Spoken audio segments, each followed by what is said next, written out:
तर उहाँ आउँदै गर्दा पुरानो कलाकारहरू बिस्तारै बिस्तारै रिटर्न हुने सम्भावना देखिएको हो। असम्भव भन्ने कुरो केही छँदै छैन।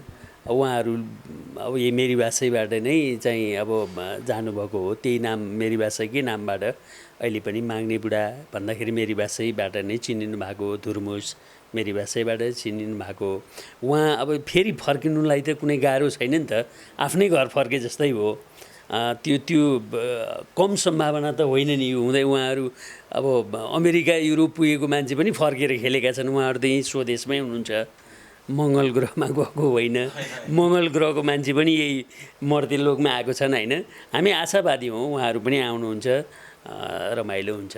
यो गीतमा पनि तपाईँ बा नै हुनुहुन्छ कि या अन्य पार्टबाट? हजुर, बा पनि अब विभिन्न बा हुन्छन् नि हजुर। अब पुरेत बा हुन्छन् होइन हजुर, अब वैद्य बा हुन्छन्। त्यसै गरी विभिन्न बा मध्ये म त्यसमा अब एउटा बा छु। त्यो बा चाहिँ के बा भनेर चाहिँ म दर्शकबिन्दलाई नै यो गीत एकचोटि भए पनि हेरेर म के बामा रहेछु त्यो चाहिँ हेरिदिनु होला। अब तपाईँले ननाटिकन भन्दाखेरि मैले 5 कक्षामा पढ्दाखेरि बा बिताएको हो। मैले 10 कक्षा पढ्ने बेलासम्म मैले अब स्कुलमा फी तिर्न नसकेर ज्यामी काम गर्थेँ। जब स्कुल गयो, स्कुल छुट्टी भएको बेलामा कतै घर बनाउने ठाउँहरू छ भने त्यहाँ सिमेन्टी गिटीहरू बनाउने। मेरो सबै सपना नै चकनाचुर टाइपको भइदियो कि म के गर्ने त अब। कि एउटा बलियो हाँगो नै भाँचिएपछि होइन, भाँचिएपछि अब केलाई समाएर अगाडि जाने त भन्ने कुराले मलाई धेरै पीडा दियो, धेरै पिरोल्यो होइन। मैले धेरै कोसिस गरेँ तर त्यो सोचे जस्तो भएन मेरो।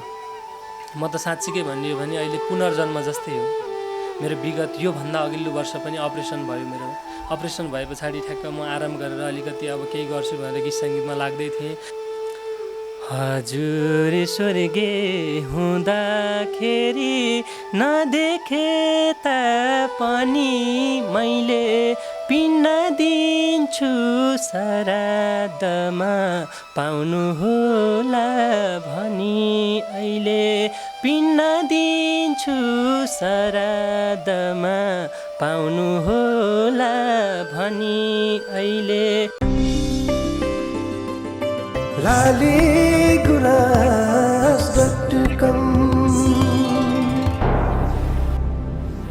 सबै खबर सबैका लागि। नमस्कार, हार्दिक स्वागत छ लालीगुराँस.com-मा। लालीगुराँस.com-को साथमा म कमल सरगम छु। आज मसँग मेरो बा गीतका टिम हुनुहुन्छ। पछिल्लो समय कुशी औँसी नजिकिँदैछ। बुबाको मुख हेर्ने दिन भनिन्छ त्यो दिनलाई चाहिँ। र यो परम्परागत रूपमा हिन्दू धर्ममा मान्नेहरूले चाहिँ विशेष गरी यो दिनलाई विशेष दिनको रूपमा पनि लिन्छन्। यही दिनको मौका पारेर चाहिँ एउटा गीत बजारमा आयो। गीत निकै चर्चामा पनि छ। त्यहाँ चाहिँ झन्डै 12 जना नेपाली लोकदोहोरी क्षेत्रका चर्चित गायकहरूले आवाज भर्नुभएको छ। उक्त गीतको चाहिँ चर्चा हुँदै गर्दा यो गीतका टिम नै आज हामीसँग आउनु भएको छ, जो चाहिँ मोडलिङबाट प्रवेश गर्नुभएका कलाकारहरू हुनुहुन्छ। उहाँहरू सबै अधिकांश मेरी भाषैभित्र रहनुभएको कलाकारहरू हुनुहुन्छ। एकजना चाहिँ भर्खरै मात्र मेरी भाषीमा प्रवेश गर्नुभएको कलाकार हुनुहुन्छ, जो चाहिँ यो गीतका निर्देशक, परिकल्पनाकार र लेखक पनि हुनुहुन्छ। को हुनुहुन्छ त्यो त तपाईँले थाहा पाइसक्नुभयो हाइलाइट्समा। यति बेला मसँग गीतका निर्देशक सँगै यो गीतमा गायन पाठमा पनि उहाँको आवाज छ र लेखन पाठमा पनि डिआर सुजन र त्यसै गरी नेपाली हास्य जगतका त्यस्ता व्यक्तित्व जसको नाम हटायो भने हामीले हास्य जगतको त्यो एउटा उचाइ नै हटे जस्तो महसुस गर्छौँ। उहाँको नाम हो सुरवीर पण्डित दारिबा। त्यसै गरी हामीसँग घिरौले, जो चाहिँ मेरी भाषैकै पात्र हुनुहुन्छ, उहाँलाई पनि हामीले प्राप्त गरेका छौँ। त्यसै गरी हामीसँग दिवाकर भण्डारी सापटी काका भनेर पनि चिन्छौँ हामी मेरी भाषामा, उहाँ पनि हामीसँग हुनुहुन्छ। उहाँहरूसँग गरेको यो विशेष कुराकानी अन्तिमसम्म हेर्नुहोला। मनमा लागेको जिज्ञासा कमेन्टमा लेख्नुहोला। स्वागत छ। सबैभन्दा पहिले त दारिबाबाट सुरु गरौँ। तपाईँलाई यो बा भन्ने शब्दबाट कहिले पनि हटाउन सकेनन् होइन? जहाँ गए पनि बाको चाहिँ प्रवेश भइहाल्ने। हजुर, बाको प्रवेश हजुर भइहाल्ने हजुर। यो गीतमा पनि तपाईँ बा नै हुनुहुन्छ कि या अन्य पार्टबाट? हजुर, बा पनि अब विभिन्न बा हुन्छन् नि हजुर। अब पुरेत बा हुन्छन् होइन हजुर, अब वैद्य बा हुन्छन्। त्यसै गरी विभिन्न बामध्ये म त्यसमा अब एउटा बा छु, त्यो बा चाहिँ के बा भनेर चाहिँ म दर्शकबिनलाई नै यो गीत एकचोटि भए पनि हेरेर म के बामा रहेछु त्यो चाहिँ हेरिदिनु होला र कमेन्ट गरिदिनु होला भनेर निवेदन गर्छु। तपाईँले खेलेको गीतहरू धेरै छन् होइन, यो छोरीका गीतहरू धेरै आउँछन्, आमाका गीतहरू धेरै आउँछन्, बाका गीत खासै भन्दैनन् कि होइन। बाको सङ्घर्ष, बाले गरेको पीडा, बाले भोगेको दुःखहरूको विषयमा गीत सङ्गीत हामीले लगभग इतिहास कालमा सुनेकै छैनौँ भन्दा नि हुन्छ कि। तर सबभन्दा दुःख त बाले पनि गरे हुन्छ भन्ने कुरा चाहिँ सायद यो गीतमा पनि प्रष्ट छ। तपाईँले चाहिँ यो बा सम्बन्धी गीत कतिवटा खेल्नु? 2-3वटा खेल्ने अवसर पाएको छु। कम, मैले भने जस्तै कम छ बा सम्बन्धी गीत? कम छ हजुर, कम छ, सही भन्नुभयो, कम छ। मैले 2-3वटा खेल्ने अवसर पाएको छु। उहाँ हाम्रो डिआर सुजनज्यूले नै 2-3 वर्ष अगाडि बुवा सम्बन्धी नै गीत बनाउनु भएको थियो, त्यसमा पनि काम पाएँ मैले। 1-2वटामा काम पाएको छु। हजुरले भने जस्तै अब बुवा सम्बन्धी गीतहरू अलिक कम नै बन्छन्, आमाको तुलनामा छोरीको विषयलाई लिएर त्योभन्दा बुवाको दाइको अलिक कम नै भन्छन्। हजुर, यो गीतको इतिहास एउटा बेग्लै होला। म सापटी काकातर्फ लाग्छु होइन। तपाईँ मेरी वास्तवमा देखिराखेको एउटा पात्र गीतमा पनि प्रवेश हुनुभएको छ होइन, एउटा बाको सम्झनामा सृजित गीत हो होइन। यो गीतमा तपाईँ प्रवेश हुँदै गर्दाखेरि देखेका केही पाटहरू छन्? अब बा सम्बन्धी गीतको त यो मेरो पहिलो नै हो। हजुरले प्रवेश नै भन्नुभयो, यो प्रवेश नै हो मेरो होइन। रियल लाइफको बुवा र यो गीतमा सम्झँदाको बुवामा खासै भिन्नता र फरक मैले पाइनँ। के छ र यो गीतमा चाहिँ जस्तो केही त्यस्ता भावहरू छन् जसले तपाईँहरूलाई विक्षिप्त बनाइदिइराख्यो? तपाईँहरूका केही अन्तर्वार्ताहरू पनि पछिल्लो समय एकदमै धेरै दर्शकले मन पराउनु भयो।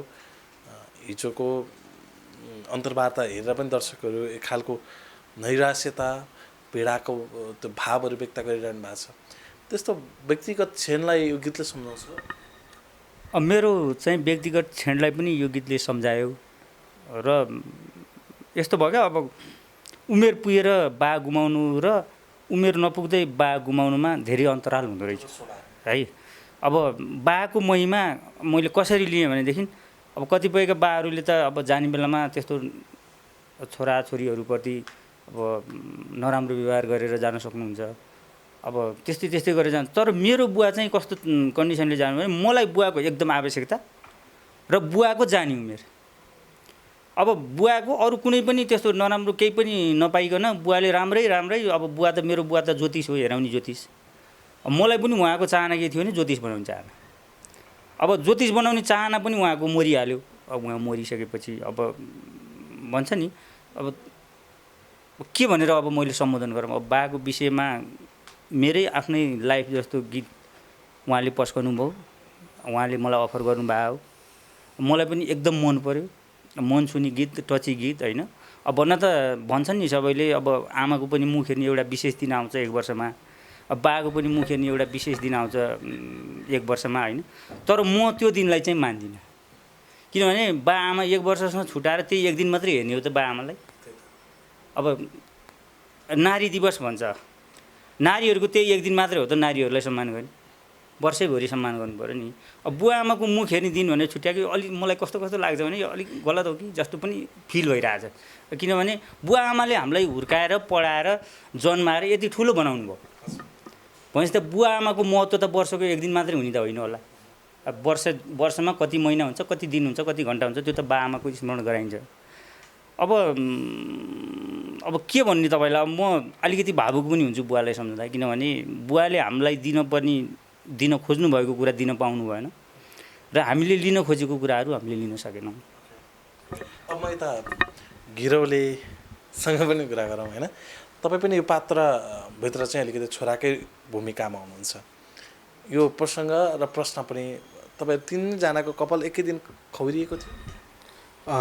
एकै दिन नै खौरेको थियो। मतलब त्यही सुटिङमै थियो? हजुर, सुटिङ। मेरो चाहिँ अब हजुरले त्यो भिडियो पनि हेर्नु होला, सिनमै खौरिनु पर्ने थियो। उहाँहरूको चाहिँ खौरिसकेको भन्नाले त्यसै दिन खौरिनु भयो, तर उहाँले चाहिँ भिजुअलाइजमा चाहिँ खौरिनु परेन होइन। त्यस मेरो चाहिँ अघिल्लो दिन बाँकी थियो। अघिल्लो दिन चाहिँ उहाँको बाँकी भएको कारणले गर्दा पहिला त्यो सुट गरियो, त्यसपछि मात्रै मेरो चाहिँ त्यसमा खबरिनु पऱ्यो। खास त यसमा चाहिँ कस्तो भयो भने डिआर सरले गीत सुन्नुभयो हाम्रो सँगै यात्रामा, उहाँले चिनाइसकेपछि मेरो जीवनमा चाहिँ उहाँहरूको जस्तै ठ्याक्कै मेल खायो कि मैले म जुन ठाउँबाट बुवालाई मैले देख्न पाइनँ, म बुवा बितेको 4 दिनपछि म घर आउँदाखेरि मैले पाएन होइन, जुन ठ्याक्कै उहाँले जुन शब्दहरू सुनाउनु भयो त्यो गीत सुनि त्यो 4 दिन म इन्डिया थिएँ। इन्डिया के गर्नुहुन्थ्यो? खास एसएलसी दिइसकेपछि चाहिँ अब त्यही त हो नि होइन, हामी सामान्य वर्गको मान्छेहरू भोलि एसएलसी पास गरेपछि पढ्नलाई पनि समस्या पर्छ भनेर मैले 2-3 महिनाको त्यो समयलाई पनि सदुपयोग गर्छु भनेर चाहिँ म वहाँ इन्डिया गएको थिएँ। कस्तो थियो त्यहाँको त्यो क्षणमा तपाईँलाई टेलिफोनमा खबर नआएको थियो कि या के त्यो कारणले तपाईँलाई पटक पटक बाबुको याद आउने या बाबु भेट्न नपाउँदाको पीडा चाहिँ व्यक्त हुने? कस्तो थियो भने तपाईँको म काम गर्ने क्रममा चाहिँ फोन आएको हो मलाई, यस्तो यस्तो त्यो बुवा यस्तो यस्तो हुनुभयो, के अरे ल घर आउनु पऱ्यो भन्दाखेरि म त्यो दिन बिरामी पनि भएको थिएँ, मलाई त्यो दिन ज्वरो आएको थियो, काम गर्न सकिरहेको थिएँ, ज्वरो आएको थियो। झन् त्यो सुनेपछि म एकदमै सहनै नसक्ने तरिकाले पीडा भयो होइन। अनि त्यसपछि चाहिँ मैले एक्कासी त्यो मालिकसँग गएर भने मालिकले तुरुन्तै मलाई ल जा भनिदियो। त्यस्तो गर्दाखेरि तर आउँदासम्म म इन्डियाबाट त हुन त 1 दिनमै आइन्छ, तर त्यहाँ मलाई आजको आजै हिँड्ने माहौल भएन कि, बेलुका मात्रै थाहा पाइसकेँ। बेलुका थाहा पाएपछि अर्को दिन कुर्नु पऱ्यो, अर्को दिनको बेलुका मात्रै गाडी चढेर गर्दाखेरि घर आउँदा 4 दिन भएको थियो। म चाहिँ घर आएर चाहिँ 4 दिनको दिन कपाल सपाल फालेर चाहिँ म त्यसरी गएको थिएँ। ठ्याक्कै मेल खायो। डिआर सरलाई पनि एकदमै धन्यवाद दिन चाहन्छु। यति मार्मिक, यतिजना यति चर्चित कलाकारले गाउनुभएको गीतमा हामीलाई अवसर दिनुभएको हो होइन, सरप्रति एकदमै धन्यवाद र नमन पनि छु। त्यसै गरी दारी बाहरूसँग एउटा खेल्न स्क्रिन सेयर गर्न पाउँदा पनि म एकदमै खुसी छु। अब मेन पार्टभित्रै जाउँ होइन, तपाईँ अब यो गीतको निर्माता, यो गीतको सम्पूर्ण पक्ष तपाईँले लिनुभएको। यो गीतमा लगभग 12 जना कलाकारहरू हुँदै गर्दाखेरि सबै कलाकारहरूले बाउको लागि समर्पित भएर निःशुल्क गाएको भन्ने कुराहरू पनि आएको थियो, सत्य? एकदमै सत्य हो यो कुरा चाहिँ। यसमा कस्तो भयो भने सुरुमा जब मैले गीत रेडी गरेँ अनि म 2-3 टुक्का बनाएर म स्टुडियोमा आएर गाउँ भन्ने सोचिरहेको थिएँ। सोचिरहँदाखेरि ठ्याक्क त्यो बेलामा अर्को एकजना कलाकारले मन पराउनु भयो, बाबाको गीत त म पनि गाउँछु न भन्ने टाइपको कुरा हुँदाहुँदै सेयर गर्दा सुरुमा चाहिँ हामी स्टुडियो बालश्रीमा म आएँ रेकर्ड गर्नुको लागि। हाम्रो सम्मु कुँवर सर पनि हुनुहुन्थ्यो, सम्मु कुँवर सरसँग कोअर्डिनेट भएको थियो। त्यस पछाडि पर्सम बक्स कताबाट फेरि पोखरा हामी मिलेर कम्पनी चलाउँथ्यौँ पहिला। त्यो कम्पनी चलाउने क्रममा पोखरामा सहकार्य थियो। अनि त्यहाँबाट एरेन्जको पार्ट चाहिँ तारानाथ आचार्य दाइले गर्नुभयो। गरिसके पछाडि पोखरा तारा दाइलाई भन्ने मान्छे र यता काठमाडौँमा मलाई भन्ने मान्छे, सम्मु सरको हाम्रो रोभरमा भइरहेको मान्छे 7-8 जना पुगिहाल्यौँ। अनि त्यो भइसकेपछि फेरि होइन अब यत्रोजनाले गाइसके पछाडि एउटा बाबाको गीत अहिले अलिकति फरकै बनाउन लाउन भइ नै हाल्ने भयो होइन। अब आखिर बुवाको लागि सम्झनामा सबैले गाउन रुचाएको गीत न हो भनेर अनि पुरुषोत्तम नेउपाने दाई, पशुपति शर्मा दाई, खुमन अधिकारी दाई, मौसम गुरुङ दाई लगायत अग्रजहरूलाई पनि हामीले समेटेर यसलाई 3 पुस्ते कलाकारको भनौँ अथवा यसलाई यसरी चाहिँ बनाएका थियौँ। कति 12 जनाको नाम तपाईँले भन्न सक्नुहुन्छ? सक्छु। म सुरुमा चाहिँ 1 नम्बरदेखि 12 नम्बरसम्म गाउनु भएको सर र म भन्छु। सुरुमा पुरुषोत्तम नेउपाने दाइले गाउनु भएको छ, चर्चित गायक, अब सबैले चिनिहाल्नुहुन्छ होइन। त्यसपछि पशुपति शर्मा दाई, खुमन अधिकारी दाई अनि ईश्वर सिंह सरले गाउनु भएको छ। अनि तारानाथ आचार्य दाइले गाउनु भएको छ, एरेन्ज पनि उहाँले गर्नुभएको भयो। त्यसपछि हाम्रो सम्मु कुँवर सरले गाउनु भएको छ, अनि मौसम गुरुङ दाइले गाउनु भएको छ। त्यस पछाडि किसान नेपाली भाइले गाउनु भएको छ, अनि मैले गाएको छु होइन। त्यस पछाडि राजन कार्कीले गाउनु भएको छ, अनि टेकनारायण चापागाई र नारायण भट्टराई गरेर 12 जनाले गाएको छ। हजुर, तपाईँले भने जस्तो 3 पुस्ताका गायकहरू जोडिन्। त्यो बेलामा चाहिँ हामीले यो अब लगभग 3 वर्ष अगाडि रेकर्ड भएको गीत हो। त्यो बेलामा नवदेखि अग्रजसम्म भनेर हामीले बनाएको थियौँ, तर अहिले आउँदा अब त्यो नव भन्न पनि उहाँहरूलाई मिल्दैन, किनभने उहाँहरू चर्चित भइसक्नु भएको छ, आफ्नै स्थानबाट सबैले सङ्घर्ष गर्नुभएको छ। त्यो कारणले यो त तपाईँले प्रसङ्गगत रूपमा जोड्नु भएको कुरा थियो। जस्तो यो गीतमा पनि गायिकाको त अभाव देखियो नि, किनभने गायिकाको पीडा पनि त छ नि। बाउप्रति त छोरी चेलीलाई अझ बढी पीडा हुन्छ अरे नि त होइन। मैले दारी बाबाट जोड्न चाहेँ यहाँ चाहिँ होइन।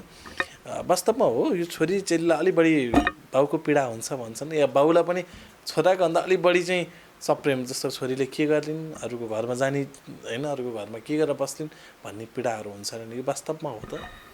हो रियलमा पनि छोराले भन्दा छोरीले नै बढी माया गरेको देखिन्छ होइन। अब उहाँ बनाइरहने मान्छे हो, फेरि अब छोरीले माया गरेको बाबालाई पनि यो चलिसकेपछि केही समय रेस्ट गरेर त्यो पनि बनाइदिइहाल्नुहुन्छ नि, किन चिन्ता गरेको।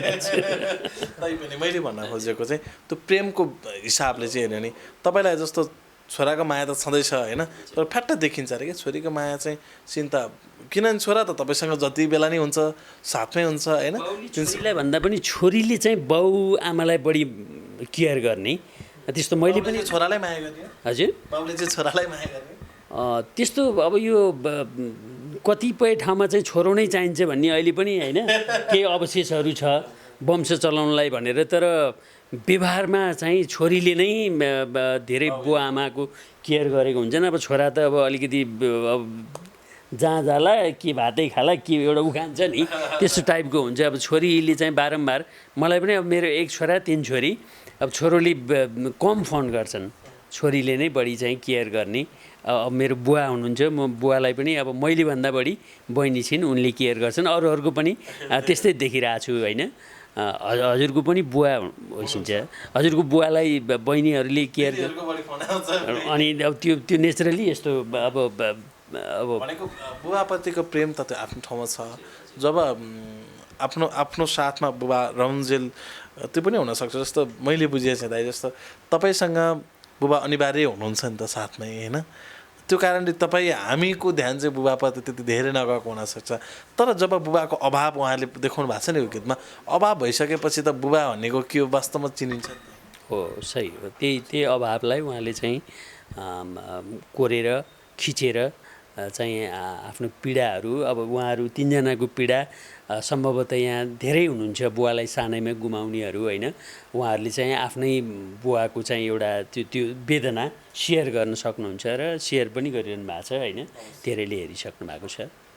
अब सापाटी काकासँगै जोड्यौँ न, तपाईँ एउटा रेडियो कर्मी पनि हुनुहुन्छ, लामो समयदेखि रेडियोलाई माया गर्ने व्यक्तित्व हो होइन। तपाईँ एक हास्य चलचित्र भनौँ न, यो टेलिचलचित्रभित्र पनि लामो समयदेखि दारीबाजसँग अनि धेरै सुपरिचित कलाकारहरूसँग बसेर सहकारी गरिराख्नु भएको व्यक्तित्व। त्यो हिसाबलाई यसो हेर्ने हो भने हाँस्ने जिन्दगी र रुने जिन्दगीमा के फरक देखिन्छ? त्यो तपाईँ हाँस्ने जिन्दगी, अरूलाई हँसाउने जिन्दगी र आफू रुने जिन्दगीमा के फरक देखिन्छ? होइन, म खासै यस्तो हो, म अब अहिलेको कन्डिसनमा आएर खासै रुनुपर्ने अवस्था त मलाई छैन। मलाई के हुन्छ, एउटा गाउँघरमा अड्केको खड्को भन्छ नि, खड्को के सम्झना हो कि के हुन्छ भन्छ नि, त्यो उमेरमा मलाई के हो भने मेरो बुवा बित्दाको पछुतो हुन त बुवा बितेपछि मैले धेरै हन्डर ठक्कर खाएँ। पढ्ने सिलसिलादेखि त लिएर यावत ठाउँमा टुरा टुरी भनेपछि अर्कै दृष्टिकोणले हेर्ने समाज तपाईँलाई पनि थाहा छ, मैले भन्नै पर्दैन। त्यसैमा पनि मेरो 38 वर्षकी रानी आमा, अब के भयो होला, त्यहाँ कन्डिसन कस्तो भयो होला घरमा, अब विगत सम्झँदा फेरि म अलिकति कस्तो हुन्छ, तर मलाई चाहिँ अहिलेको कन्डिसनमा चाहिँ बुवा भइदिएको भए मैले केही गर्थेँ कि बुवाको लागि भन्ने हुन्छ। तर त्यति बेला के भयो भनेर भन्नुहुन्छ भने हामी त एकदम सानै, अब मेरो बहिनी नै 1 वर्षको थिए बुवा बित्दाखेरि, दाइ 14 वर्षको हुनुहुन्थ्यो। हामी त्यहाँ छोराहरू 4-4वटा छोराहरू हुँदाखेरि पनि बुवालाई, हुन त 81 वर्षको उमेरमा बित्नु भयो, बुवालाई एउटा औषधिको ट्याब्लेट पनि मुख हाल्न सकिएन। दुःखको कुरा, सम्झना मैले सम्झने भनेको त्यति हो। हुन त सबैका बुवा आमाहरू हुनुहुन्छ, कतिपयका बुवा आमा दुइटै हुनुहुन्न होइन, उहाँहरू पनि त मन सम्हालेर त बस्नुपर्छ नि त। अब म चाहिँ सानैदेखि त यो हाँस्य विधाप्रति म एकदम रुचि राख्ने, र कतिपय त्यस्तो सिरियस खालको सिनहरू पऱ्यो भने पनि मलाई चाहिँ धेरै ठाउँबाट अहिले काम पाएको छु मैले, सिरियस खालको त्यस्तै मुभीहरू नै भनौँ, गीतहरू नै भनौँ होइन, त्यस्तो ठाउँमा नि मैले काम पाएको छु। तर मेरो बेस चाहिँ कमेडी नै हो। तर पहिलाको रियल लाइफको त्यो सिरियस खालको र अहिलेको त्यो हाँस्ने खालको त्यो आफ्नो मनभित्र भर पर्ने कुरा हो। आफूले यहाँ अब सम्हालेर राखेर हाँस्ने ठाउँमा हाँस्न पनि पर्छ, सिरियस हुने ठाउँमा सिरियस पनि हुनुपर्छ भन्ने भावना राख्यो भने त्यही अनुसार। तपाईँले अघिल्लो प्रसङ्ग मैले थोरै यो मेटाउन चाहेँ, हुन त तपाईँले भनिसक्नुभयो यो रुवाउने सिन बरु सजिलो होला तर हँसाउने सिन गाह्रो छ यो वास्तवमा भन्ने हो भने। मान्छे रुन सिधै सजिलै सक्छ होइन, होला आँखाबाट आँसु आउन सक्ला नसक्ला, तर त्यो अनुहार बिगार्न सक्छ, रोएको जस्तो बन्न सक्छ। तर वास्तवमा यसो सोच्ने हो भने हँसाउने सिन गाह्रो छ। मान्छे जब रुन्छ त्यसको मन भक्कानिन्छ, त्यसै मान्छे रुँदैन होइन। त्यो खालका त्यस्ता खालका भावहरू, त्यस्ता खालका क्षणहरू छन् जस्तो बाबाको सम्झनामा पटक पटक रुनुपर्ने परिस्थितिहरू बन्छ। मेरा छन् सर त्यस्ता, किनभने म गाउँको त एकदम निम्न वर्गकै मान्छे हो, त्यस्तो मिडियम वर्ग हाई वर्गको मान्छे म होइन। अब कतिपय स्थानमा बुवा नभएपछि पढ्ने सिलसिलामा अब फिस तिर्नलाई ऋण खोज्नुपर्छ। अब कहिलेकाहीँ बिरामी हुँदाखेरि पनि पैसा नभएपछि त्यही त हो नि, ऋण खोज्नै पर्छ। त्यो बुवा भइदिएको भए यसको घरमा यतिको अभिभावक छ, यसले तिर्छ पनि भनेर अलिअलि मान्छेहरूले पत्याउनु हुँदो रहेछ। त्यो घरमा गतिलो अभिभावक नै छैन, यिनीहरूको घरै लथालिङ्ग छ भनेपछि त बाहिरबाट धेरै आक्रमण के। अब घरमा गतिलो चिज छ भने नि बाहिरकोले बिगारिदिने। घरमा एउटा गतिलो भैँसी बेच्नु पऱ्यो भने पनि 60-65 हजारको भैँसी ल्याए त्यसको त 40-45 हजारमा पाइन्छ भने हेप्ने प्रवृत्ति के, जो हेपा प्रवृत्ति भन्छ नि गाउँमा, हजुर पनि सामाजिक हेपा हो। त्यस्तो प्रवृत्तिले गर्दाखेरि मनभित्र एकदम ठुलो चोट पर्दो रहेछ क्या। अब तपाईँले ननाटिकन भन्दाखेरि मैले 5 कक्षामा पढ्दाखेरि बा बिताएको हो। मैले 10 कक्षा पढ्ने बेलासम्म मैले अब स्कुलमा फी तिर्न नसकेर ज्यामी काम गर्थेँ।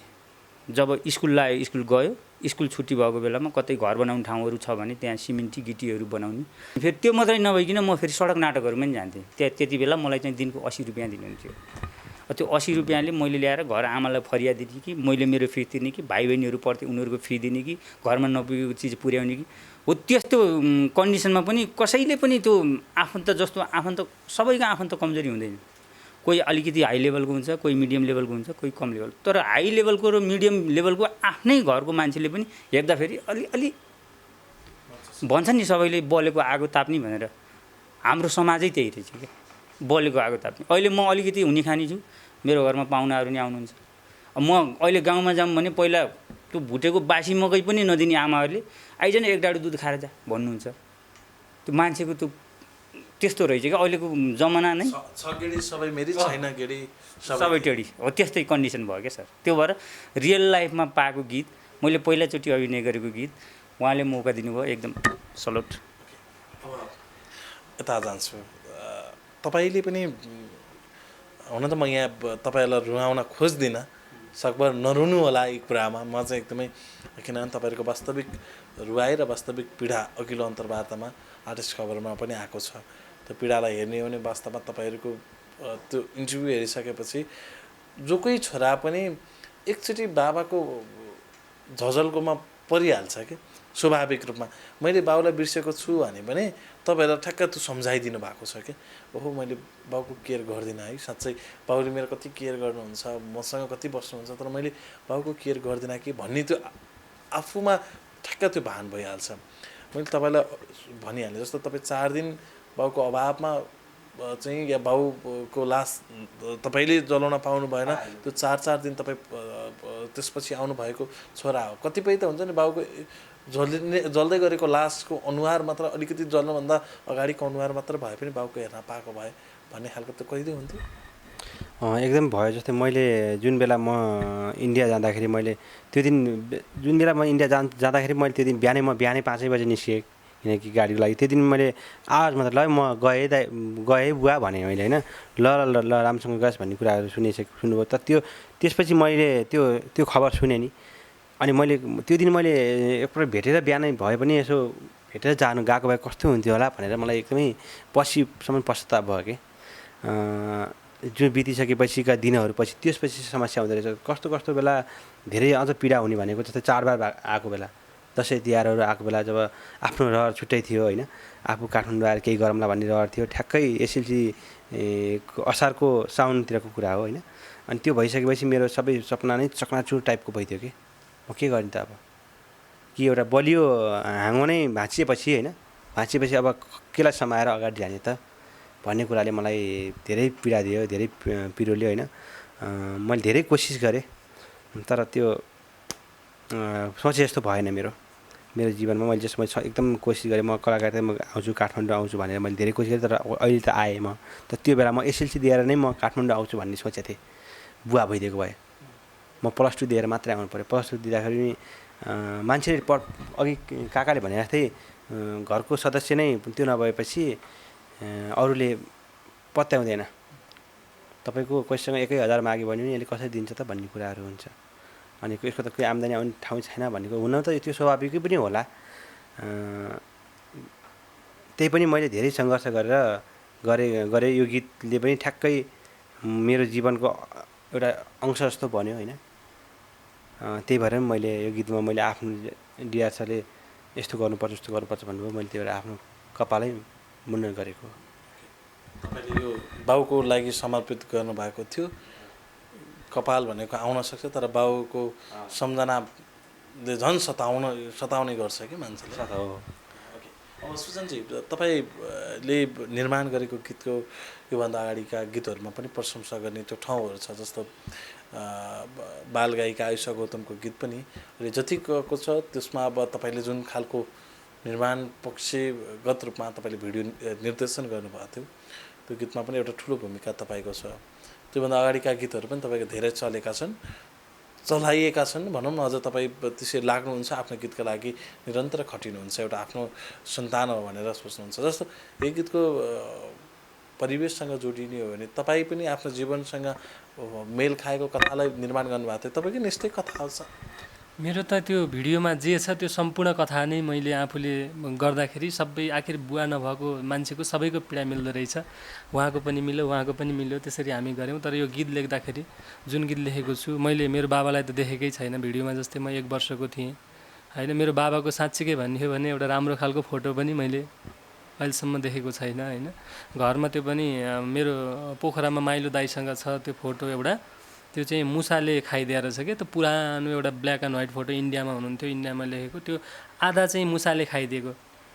अनि त्यो फोटोसपमा लगेर बाबाको त्यति चिज पाएपछि त्यो लगेर अनि त्यसलाई चाहिँ नि त्यो अर्को चाहिँ बनावटी चिज हालेर मिलाएर मान्छेको रूप दिएर अनि त्यस्तो फोटो चाहिँ हामी राखिरहेको छौँ बाबाको। त्यहाँभन्दा अरू त्यो तस्बिर मात्र छ सम्झनामा, त्यसबाहेक अनुहार अलिकति मात्र झझल्कोमा भइदिएको भए बाबा चाहिँ मैले देख्न पाएको थिएँ भन्ने महसुस हुन्थ्यो भन्ने चाहिँ हुन्छ त?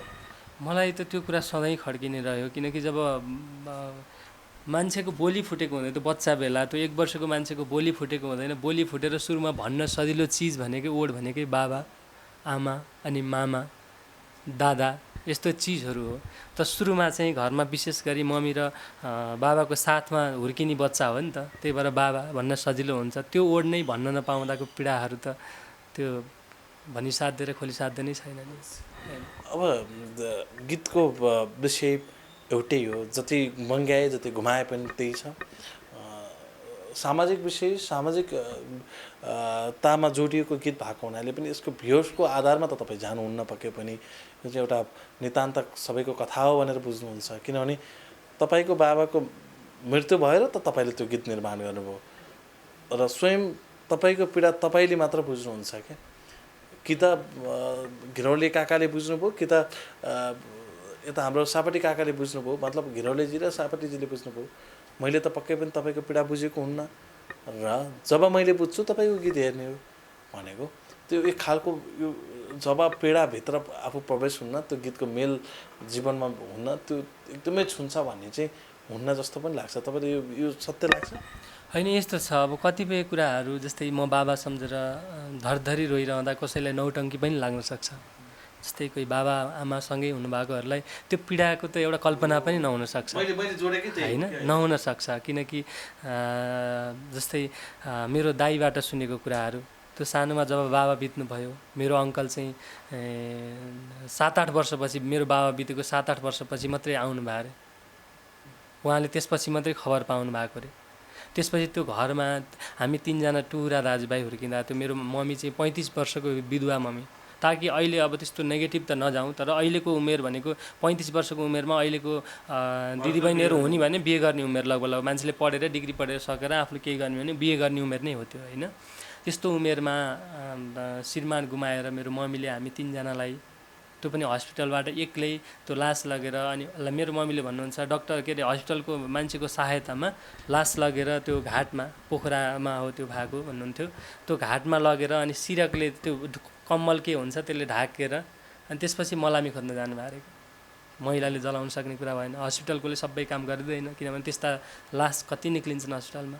त्यस्तो गरेर, किनभने त्यस्तो एउटा हिम्मत जुटाएर हामी छोराछोरी सम्झेर होइन त्यो खाले फर्किएर आउनुभयो। त्यसपछि गाउँमा ती मम्मीलाई हेप्ने कुराहरू हामीलाई हेप्ने कुराहरू त्यो कस्तोसम्म हुन्थ्यो अरे भने म एउटा विगत सम्झिन चाहेँ। मेरो दाइले भनेको कुरा मम्मीले चाहिँ मलाई यस्तो कुराहरू धेरै भन्नुहुन्थेन। मैले आफ्नो दाइ पनि हुनुहुन्छ? मेरो दाइ हुनुहुन्छ, म कान्छो हो भिडियोमा जस्तै, त्यही भएर मैले उहाँलाई माइलो दाइ उहाँलाई जेठो दाइ बनाएर गरेँ। त्यसपछि हाम्रो सुरु बुवालाई चाहिँ मैले पण्डित बुवाको रोलमा उस गरेको छु र मैले त्यो गीतमा चाहिँ मेरो बुवाको रोल पनि म आफैले गरेको छु ताकि मैले बुवा भन्न नपाए पनि त्यो अनुभव कस्तो हुन्छ त म त्यो भिडियोमा म आफू देखिउँ भनेर मैले त्यो पनि गरेको छु। मेरो डबल पार्ट छ होइन, कान्छो छोराको र बुवाको पार्ट छ। र मैले विगत के सम्झिन चाहेँ भने मेरो दाइले भन्नुहुन्थ्यो म त सानै थिएँ, जान्ने कुरा भएन, उहाँहरू रुँदा रोइदिन्थे, उहाँहरू हाँस्दा हाँसिदिन्थे, उहाँहरूले खाइदिन्थे। तर गाउँमा चाहिँ त्यो एउटा बाख्रोलाई बाघले खाथ्यो अरे क्या त्यो बेलामा। त्यो बाघले खाएको बाख्रो भनेको गाउँमा जो कोही मान्छेले खाइदिँदैन। अनि सबै समाज मिलेर त्यसलाई मात्रै मर्का पर्यो होइन। त्यो बाख्रो खाइदिइहाल्यो बाघले, अलिकति भाग खायो त्यति काटेर फालेर बाँकी चाहिँ सबैले बाँडेर खाएर अलिकति पैसा पारिदिउँ नि त भन्ने हुन्थ्यो अरे कि। त्यो बेलामा 25-25 रुपियाँको त्यो भाग भनेको अलिक ठुल्ठुलै लगभग अहिलेको 5 केजी मासु जति आउने खालको भाग हुन्थ्यो अरे। अनि त्यो अब मिलेर खाइदिउँ भनेर सुरुमा त्यो बिक्री नहुने बेलासम्म त्यो मासु बिकाउनलाई हाम्रो घरमा आएर भन्नुभएछ ल आधा भागसम्म खान्छौँ, हाम्रोमा पैसा हुँदैन, सबै कुरा हुँदैन, 12.5 रुपियाँ जुटाउन नि गाह्रो छ नि त, आधा भाग खान्छौँ भनेर चाहिँ ओके गर्नुभएछ मम्मीले। अनि दाइ चाहिँ थाली लिएर जानुभएछ मासु लिन। तर त्यहाँ जाँदा चाहिँ मासु थिएन अरे कि, सबैजनाले उठाएर सकिसक्नु भएछ। अनि मलाई मासु खोइ त भन्दा पैसा तिर्न नसकिँदा किन मासु दिने भनेर खाली हात फर्किएर आउनुभएको हुनाले अहिले मेरो दा आर्मीमा हुनुहुन्छ। घरमा हरेक वर्ष दसैँमा आउँदा पनि 15-16वटा खसी काटेर गाउँका सबै मान्छेलाई पुग्ने गरी खसी काटेर अहिले पनि वितरण गर्नुहुन्छ। त्यस्तो खालको एउटा सम्झना छ। त्यस्ता घटनाहरू त कति छन् कति, तर एउटा प्रसङ्गगत गएको कुरा हो। तपाईँलाई पनि यो वर्ष एकदमै ठुलो पीडा थपियो भनौँ न होइन, गीत सङ्गीत त छँदैछ, तपाईँ एउटा कालबाट बचेको कलाकार पनि हुनुहुन्छ। एकदमै हो नि। योमा चाहिँ म त साँच्चीकै भन्ने हो भने अहिले पुनर्जन्म जस्तै हो। मेरो विगत योभन्दा अघिल्लो वर्ष पनि अपरेसन भयो। मेरो अपरेसन भए पछाडि ठ्याक्क म आराम गरेर अलिकति अब केही गर्छु भनेर गीत सङ्गीतमा लाग्दै थिएँ। लागेँ पनि मैले फुलिनाकैमा गीत निकालेँ। अब हाम्रो टिम सबै मिलेर निकालियो। मैले त्यसमा सङ्गीत तथा निर्देशन गर्ने मौका पाएँ। त्यही निक्लेको 2 दिन पछाडि म अकस्मात बिरामी भएँ।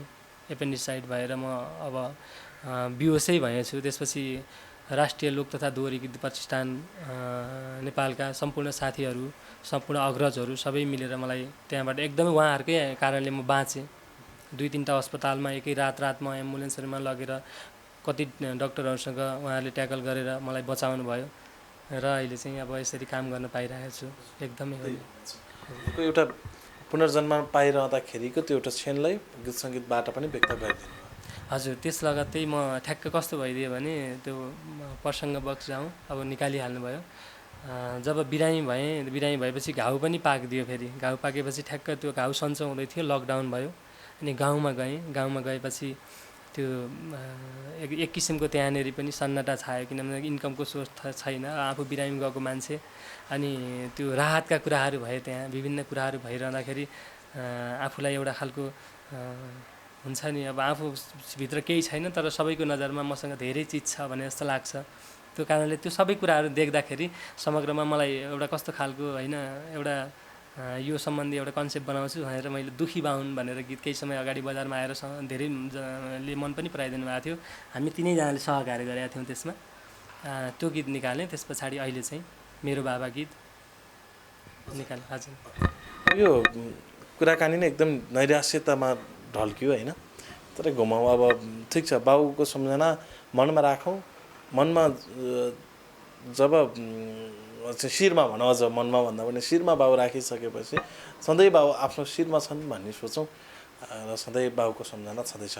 अब दारी बाबाबाटै सुरु गर्छु। जस्तो अहिले मेरी भाषामा पनि टिम परिवर्तन हुने क्रम बढ्दो छ। तपाईँको ज्वाइँ फेरि फर्केर आउनुभयो भन्ने कुरा आएको छ। हजुर हो। हजुर, कति वर्ष भाग्नुभयो ज्वाइँ? 2टा ज्वाइँ हुनुहुन्थ्यो नि, एउटा छोरा जानुभयो, छोरा र ज्वाइँ हुनुहुन्थ्यो। एउटा ज्वाइँ राजमास्टर आउट नै भइहाल्नुभयो होइन, अर्को ज्वाइँ हाम्रो दमन रूपा खेती फेरि इन हुनुभएको छ। हजुर हो। हजुर, कस्तो छ त्यो पार्टले फेरि पुरानो आजभन्दा 10 वर्ष अगाडिलाई सम्झाउँछ? कोसिस सबैको त्यही छ। अब त्यो दर्शकहरूले कसरी लिनुहुन्छ। उहाँ आउनुको अर्थ त हामी फरक फरक तरिकाले पनि व्याख्या विश्लेषण गर्न सक्छौँ, तर उहाँ आउँदै गर्दा पुरानो कलाकारहरू बिस्तारै बिस्तारै रिटर्न हुने सम्भावना देखिएको हो। जस्तो माग्ने बुढा पनि अहिले लगभग चलचित्रमा त्यति धेरै व्यस्त पर्ने परिस्थितिहरूबाट वञ्चित हुनुहुन्छ होइन। सीताराम कटेल धुर्मुस हुन त उहाँ त व्यस्त हुनुहुन्छ यति बेला आफ्नै चाहिँ काममा, अझ भनौँ गौतम बुद्ध अन्तर्राष्ट्रिय रङ्गशाला निर्माणमै हुनुहुन्छ। त्यो हिसाबले यसो पुराना कलाकार फेरि फर्किने हो। हामी आशावादी हौँ न, होइन, आउनु सक्नुहुन्छ।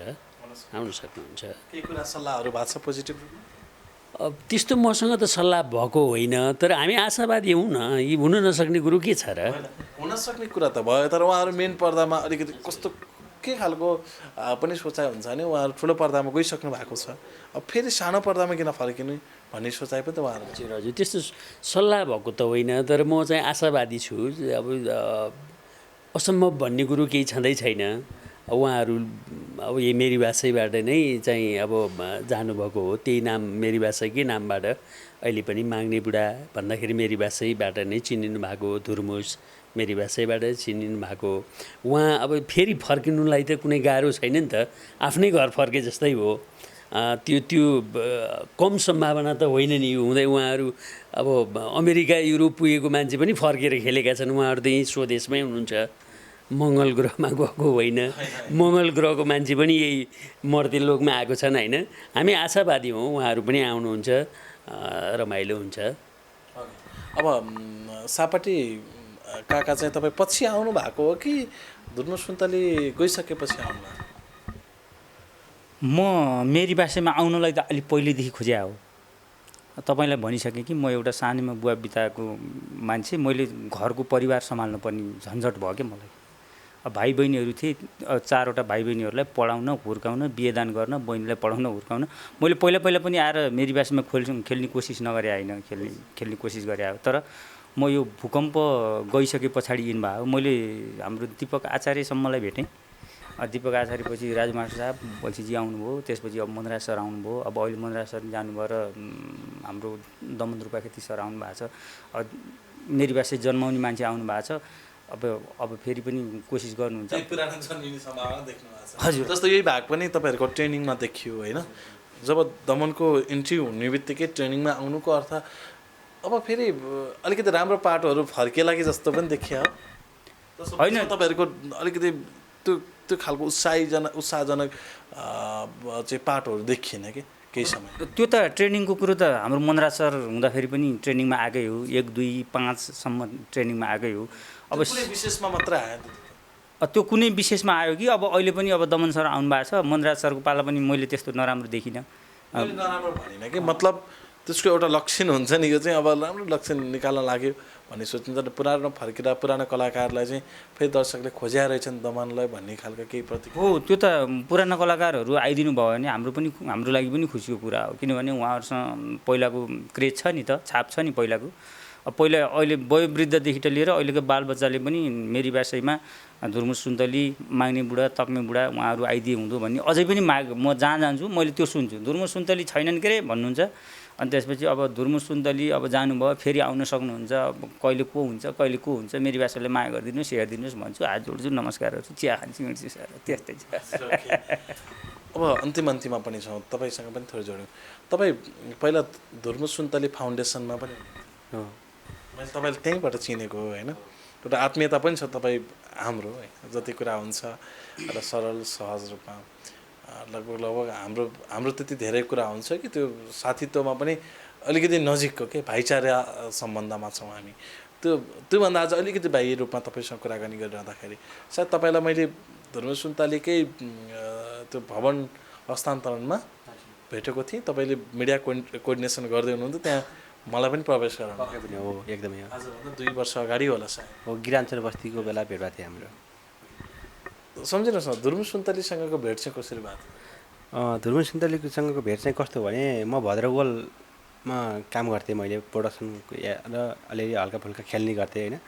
मलाई चाहिँ पहिला सुरुमा भद्रगोलबाट हो। हजुर भद्रगोलमा मलाई चाहिँ आदरणीय दाइ गोविन्द कोइराला दाइले भेटाउनु भएको थियो, उहाँले नै लगाउनु भएको मेरो भद्रगोलमा चाहिँ। त्यहाँबाट चाहिँ अर्जुन दाइ र कुमार दाइलाई भेटाएर चाहिँ हामी सँगै पढ्ने, दाइ एक ब्याच सिनियर हुनुहुन्थ्यो, हामी चाहिँ अलिक एक ब्याच जुनियर थियौँ। अनि दाइसँग कुराकानी गर्दा गर्दै भद्रगोलमा काम गर्दा गर्दै चाहिँ मेरीबासीमा कसरी ठोक्किन पुग्यो भने राजेन्द्र गिरी भन्ने हुनुहुन्छ घरकै हल्दारको गुन्द्रुक साँधेर भन्ने, उहाँले चाहिँ मलाई मेरीबासीमा चाहिँ बुमसम्म लगाउनु भएको थियो। त्यहाँ जस टेक्निकल पाटोमा चाहिँ लगाउनुभयो। म चाहिँ एकदमै खुसी थिएँ। म मेरीबासी सानैदेखि हेर्ने, कहिले खानै नखाए भने अरूको काम गरी आफ्नो घरमा टिभी नहुने होइन, काम गरिदिएर हुन्छ के गरेर चाहिँ मेरीबासी नछोड्ने। मेरीबासीमा जान पाउँदाखेरि मलाई काम गर्न पाउँदाखेरि मलाई यति खुसी भयो नि। त्यसरी उहाँले लगिसकेपछि सीताराम दाई कुञ्जना दिदीसँग त भेट भइ नै हाल्यो होइन। उहाँहरूले पनि धेरै कुरामा यसरी गर्नुपर्छ उसरी गर्नुपर्छ साथ सपोर्ट गर्नुभयो। त्यसरी फाउन्डेसनमा पनि मैले लगभग 2-3 वर्ष 3.5 वर्ष जति त्यहीँभित्रैको काम गरेँ। फाउन्डेसनमा पनि काम गरेँ। मेरीबासीलाई पनि मैले बुम पछि मैले बुम साउन्डको काम पछि मैले प्रोडक्सनको कामहरू पनि त्यहाँ हात हाल्दै जाँदाखेरि त्यसरी नै भएको हो। आज तपाईँ हिजो प्रोडक्सनबाट एउटा सानो माइक, मैले जुन माइक समातेर आएको छु त्यसरी तपाईँको स्टार्ट भयो, तपाईँको जीवनको स्टार्ट। आज कलाकार हुँदै गर्दाखेरि त्यसको एउटा खुसी व्यक्त चाहिँ हुन्छ। एकदमै खुसी छु म। भद्रगोलमा त चाहिँ मैले सुरुमा जाने बित्तिकै नै प्रोडक्सनको जिम्मा पाएको हो, किनकि दाइहरूले मलाई धेरै विश्वास गर्नुभयो होइन। मैले पनि त्यो विश्वासलाई तोडेन। पछि चाहिँ मलाई मेरीबासी पनि भयो, भद्रगोल पनि भइसकेपछि मैले कतातिर टाइम दिने त। कुनै दिन एकै दिन सुटिङ जुदियो भने त म भद्रगोल जाउँ कि मेरीबासी भनेपछि म सल्लाह गरेर नै दाइ म अब मेरीबासीतिर पनि काम गर्छु, भद्रगोलमा मैले अब टाइम धेरै नदिन सक्ने भनेपछि चाहिँ म सीताराम दाइहरूसँग यता फाउन्डेसन पनि काम गर्नु पऱ्यो। काम गरे पनि सहज पनि भयो, उहाँहरूले विश्वास पनि गर्नुभयो मलाई। अनि यता मेरीबासी पनि मैले मेरीबासीमा खेल्ने मेरो पहिलेदेखि चाहना थियो होइन, ठुलो रहर थियो। त्यसरी मैले अहिले पनि एज अ मेरीबासीको एउटा म्यानेजमेन्ट पनि हेर्छु मैले होइन, बाबुलाई थाहा छँदैछ। अनि त्यो मात्रै नभएर एउटा सापटी काकाको भतिज भनेर पनि अभिनय आफूले कोसिस गरिरहेको छु, त्यही नै हो। अब अन्तिममा पनि छौँ, तपाईँ गीतको इन्टायर टिमलाई अन्त धन्यवाद दिनै पर्छ। र अब मैले चाहिँ अन्तिममा तपाईँसँग चाहिँ तपाईँको आवाजको एउटा यही गीत थोरै सुन्न चाहन्छु। हुन्छ, यो कस्तो भएको छ भने खास जहिले पनि गीत गाउँदा गायकहरूले चाहिँ अलिकति यस्तो गाउन सक्दैनौँ यो सक्दैनौँ भन्छन् भन्ने खालको दर्शक श्रोताबाट नै आउनसक्छ, माफी चाहन्छु। 7-8 दिनदेखि चाहिँ यही गीतमा रात दिन नभनिकन म काम गरिरहँदा हल्का बिरामी जस्तै छु होइन। म एक टुक्का म आफैले गाएको गीत सुनाउन चाहन्छु। हजुर स्वर्गे हुँदाखेरि नदेखे तापनि मैले पिण्ड दिन्छु श्राद्धमा पाउनु होला भनी, अहिले पिण्ड दिन्छु श्राद्धमा पाउनु होला भनी, अहिले हो हटाऊ भन्छु मनको पीर गाएन, बाउ छोराको अन्तिम भेट भएन। हो हटाऊ भन्छु मनको पीर गाएन, बाउ छोराको अन्तिम भेट भएन। हो बाउ छोराको अन्तिम भेट भएन। मेरो धन्यवाद छ सम्पूर्णलाई, आइदिनु भयो। धेरै कुराहरू जोड्न पाएँ। आज अलिकति सुरवीर बासँग कम बोलेँ, हुन त बासँगको धेरै अन्तर्वार्ताहरू लालीगुराँस.com-मा छ। उहाँहरूको अलिक पीडा बढी सुन्नतिर लाग्यो। बासँग कुरा गऱ्यो भने रमाइलो पनि हुन्छ, रमाइलो पार्टसँग जोड्यौँला। आगामी मेरीबासीको सुटिङमा ज्वाइँसँग राखेर कुरा गरौँला। हुन्छ हुन्छ, पाल्नुहोस् न। धन्यवाद हजुरहरूलाई पनि, हामीलाई हेरिरहनु हुने सम्पूर्ण भगवान् रूपी दर्शकलाई पनि सबैलाई नमस्कार, धन्यवाद। नमस्ते सबैलाई। अन्तिममा हामी के भन्न चाहन्छौँ भने हाम्रो गीत हेरिदिनुहोस्। पक्कै पनि मेरो बाबा डिआर सुजन युट्युब च्यानलमा मेरो आफ्नै अफिसियल युट्युब च्यानलबाट सार्वजनिक गरेका छौँ। हेरेर प्रतिक्रिया दिनुहोला, धेरैभन्दा धेरै सेयर गरिदिनु होला। खुसी औँसी आउँदैछ। बाबाको मुख हेर्ने दिनको सबैजनालाई शुभकामना भन्न चाहन्छौँ। धन्यवाद। धन्यवाद।